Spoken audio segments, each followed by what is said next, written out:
নমস্কার বন্ধুরা, আমার ভোজন চ্যানেলে আপনাদের সবাইকে ওয়েলকাম। আজকের রেসিপি আলু ফুলকপি দিয়ে কাতলা মাছের পাতলা ঝোল।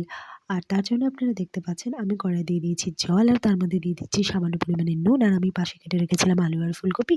আলু ফুলকপি সেদ্ধ করার পরে কড়াই দিয়ে দিয়েছিলাম সর্ষের তেল। তেল গরম হওয়ার পরে নুন হলুদ দিয়ে ম্যারিনেট করে রাখা কাতলা মাছের পিসগুলিকে ভালো করে তেলে কড়া করে ভেজে নিয়েছি। তারপর আমি আমার সুবিধার জন্য খুন্তির মধ্যে দিয়ে দিলাম হলুদ আর নুন। সিদ্ধ করে রাখা আলু আর ফুলকপিগুলিকে তেলে নুন হলুদ দিয়ে ভালো করে ভেজে আমি তুলে নিলাম।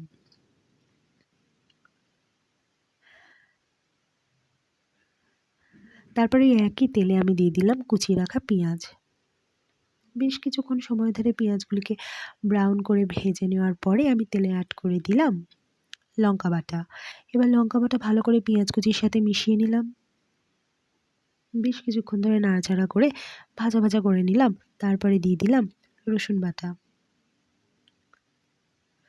রসুন বাটা বেশ কিছুক্ষণ ধরে নাড়াচাড়া করে তেলের সাথে ভালো করে কষে নিলাম।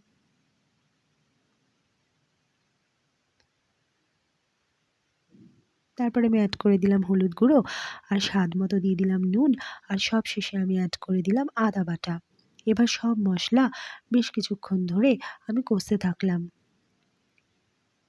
ততক্ষণ পর্যন্ত কষলাম যতক্ষণ কিনা তেল রিলিজ করে মশলা থেকে।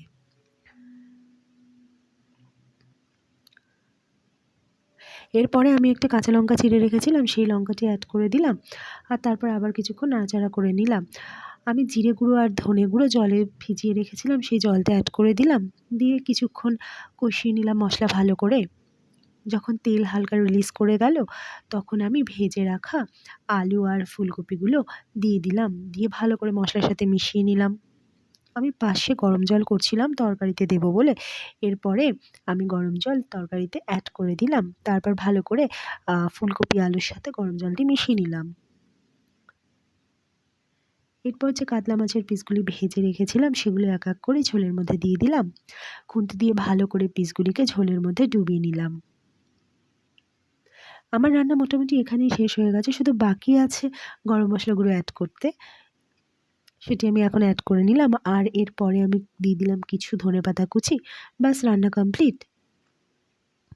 প্রথমে আমি একটি পাত্রে মাছের পিসগুলিকে আগে তুলে নিলাম।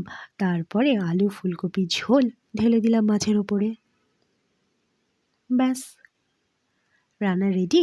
জানাবেন অবশ্যই রেসিপিটা কেমন লাগলো।